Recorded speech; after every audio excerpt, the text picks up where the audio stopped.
It's the Phoenix, Arizona weather discussion. This is for Tuesday, the 21st of May. I'm Michael Groff. After a rather interesting day yesterday that saw wind, even a few raindrops across the area, and somewhat cooler temperatures, we're going to snap back to reality at least somewhat for the rest of the week and heading into the weekend. I say somewhat because afternoon high temperatures will be ever so slightly below average. But that's not going to last forever either. We'll see those highs creeping up back toward the triple digits by late in this upcoming holiday weekend. And for next week, it should be fairly toasty. So we'll talk about all of it and everything else as we dive on in. First, the almanac from yesterday, 92 degrees was the high, but that did not occur in the afternoon. It actually happened at 11:44 a.m. before clouds and some light showers kind of came on through. 73 was the morning low. That was at 5:30 a.m.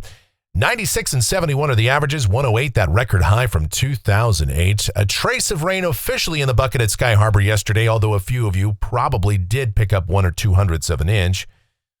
Right, as we take a look outside at 8:30 a.m., we've got clear skies, 75 degrees at Sky Harbor, dew point 34, 22% the humidity. A light wind and the barometer is steady. The upper level weather pattern across the nation, an interesting one for sure. Troughing, broad troughing out here across the west. We're on the southern periphery of that, a dry westerly flow. Heights just a shade below where they ought to be for this time of year, and that means temperatures just a little bit below normal. But the interesting feature is this area of low pressure that's moving out into the plain states. We've got a warm front lifting northward, and that created a lot of nocturnal convection across much of Iowa, Missouri, Illinois, Minnesota, and Wisconsin last night. Some pretty heavy rain with that. Now we've got another thunderstorm complex that's kind of firing up, or these discrete cells anyway, and kind of forming into clusters through the morning and early afternoon. Could see kind of a derecho event here with some pretty strong winds. And that's going to be a big threat across especially Iowa today. And then as that low pressure continues to move east, the cold front will move through and we'll see sort of a QLCS, this quasi-linear convective system that comes through along that across the central and northern plains this afternoon. So a lot going on there.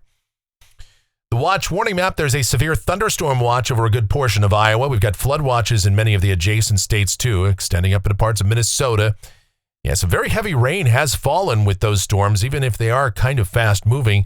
They're very efficient rain producers. Now for us, it's not depicted on this graphic because when I put this together, it wasn't there yet, but the Arizona Department of Environmental Quality has issued an air quality alert for tomorrow through 9 p.m., and the reason for that, look here. The air quality levels, the ozone levels will be in the unhealthy range for tomorrow.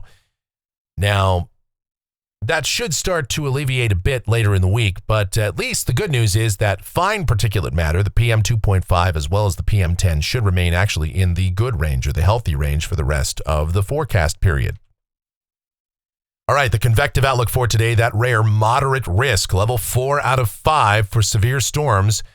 And again, that encompasses much of Iowa, Des Moines, Ames, Cedar Rapids. Obviously, you're all in that, Waterloo.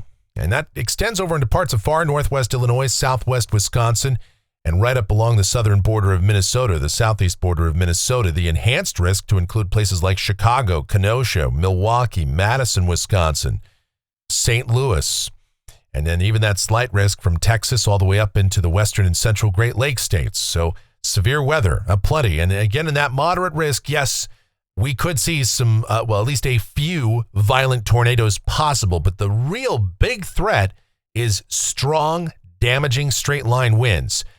And look, whether it's a tornado or whether it's 80-mile-an-hour winds, it can all do a significant amount of damage. So damage is damage. So be aware of that.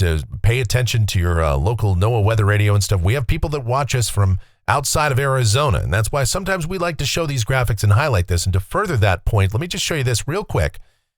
This is a forecast sounding for Des Moines, Iowa this afternoon, about 3 p.m. local time. And boy, I'll tell you what, this is a stacked sounding right here. You've got the winds that veer with altitude. You've got energy helicity index that's very high. Obviously, that 0 to 1 kilometer shear, that's what we look for the potential of those the possibility of tornadoes. The LCLs are below 850 millibars in the atmosphere, below 5,000 feet. So obviously, the atmosphere is primed for the formation of tornadoes as well as strong damaging winds. The Corfiti downshear values at 88 knots. D-Cape values not high by Arizona standards, but still high enough. And with forward momentum being what it is with these storms, I do believe that damaging straight line winds will be a threat too. And obviously, you got dew points up in the 70s and PWatt values are very high. So even though they'll be fast-moving storms, for the most part, they can be very efficient rain producers. So local flooding also likely. And then with that very steep, look at those lapse rates, very steep, especially in the mid and upper levels of the atmosphere. I mean, we could see some large hail too. So, and obviously in that hodograph, it's almost that sickle shape, that classic shape for the possibility of a tornado. And the possible hazard type there is listed at PDS tornado, and that's a particularly dangerous situation. So again, all modes of severe weather possible, and Des Moines really kind of in the crosshairs for that today. Closer to home, the precipitation outlook. This is valid through Tuesday morning of next week. Rain amounts in Phoenix, nothing. Statewide, nothing. Region-wide, basically nothing. Storm track stays far to the north of us. Typical late May stuff. And we're going to talk about it right now as we get to the models, see what the future may hold. Here we go, the GFS. This is the 06Z run, and it's valid at 2 o'clock this afternoon. Troughing to the north of us. Obviously, that low moving out into the plain states. The setup for severe weather is there for us. It's a dry west-northwesterly flow, and what it means down at the surface for the rest of the day today, sunny, and temperatures a little bit warmer than yesterday, I believe, especially in the afternoon hours. Highs probably low to mid-90s. But that's not really crazy hot for this time of year. Tonight, mostly clear sky. Overnight lows might dip in the upper 50s in the coldest valley locations, mid to upper 60s for the urban core. Tomorrow, it's more the same, low to mid-90s, sunny sky. Same thing Thursday, same thing Friday. Highs, for the most part, in the low to mid-90s, and we will see a few afternoon breezes, and that's going to be about it. Saturday, a trough passes by to the north. That might knock down temperatures a couple more degrees as we kick off the holiday weekend, the Memorial Day weekend. And this might actually be the most pleasant day we have for who knows how long. Highs upper 80s and low 90s for the day on Saturday. Again, I'm not saying that's exactly just get out and sit in the sun all day kind of weather, but that's not bad for the end of May. But reality is going to start to snap back in because ridging is ultimately going to be building in from the west by Sunday. Highs back in the mid 90s or so. And then I'd say highs 96 to 100 for Memorial Day. So we probably see pretty close to the triple digits there. And if we don't, by Tuesday, a week from today, the 28th, yep, those heights are coming up. That 591 decameter bar there, that 591 decameter contour is coming into southeast Arizona. So you can see upper heights here probably close to 590 at that point. For this time of the year, and with the air being as dry as it is, I would suspect high temperatures will more than likely be somewhere between about 102 to 105, if that's correct. Going out 10 days. This is Thursday, the 30th of May. Troughing to the north, but heights only come down slightly. Temperatures will back off a few degrees maybe, but I would still think highs will be at or above normal in that setup. All right, looking at rainfall for Phoenix off the GFS ensemble out to the 4th of June. How about nothing? European ensemble, how about nothing? No rain expected. Temperatures off the national blend of models. Again, not bad for the rest of the week and heading into the weekend relative for this time of year, but then next week we're going to be sizzling. Highs, pushing up toward 105 degrees. Now, if you're wondering about record highs, no, we're not going to be anywhere close to records because by the 28th, 29th, 30th of May, you can see the record highs are up well above 110, 114. My goodness. So we're not going to be challenging record highs, but we will be above average. So keep that in mind.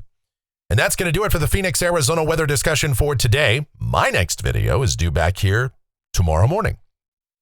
And should you happen to enjoy these videos, then be sure to subscribe, like, share, click that notification bell, leave those comments, questions, and suggestions.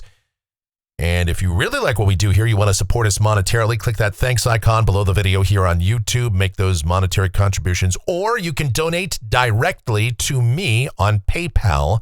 The PayPal address, groffshow@gmail.com, GROFF show@gmail.com for PayPal. The executive producer of the Phoenix, Arizona weather discussion is my one and only, the sweetest of all time, the Asian sensation and proprietor of sweetchildaz.com.org and the Facebook page of the same name, Sweet Child Arizona, talking about my Michelle. Check her out. Check out her blogs that she posts on Sweet Child and everything else related to Michelle linked up down below in the description. Our streaming station, it is available 24/7, 365 for your listening pleasure. It is called KMGX. We play a ton of music. We have a lot of fun with that. Myself and Michelle work on that, so I encourage you to check that out too. Otherwise, thank you guys so much for watching, all of your continued support. It is so greatly appreciated. Please, please, please be safe, stay cool, stay hydrated out there. Have yourselves a beautiful rest of your Tuesday.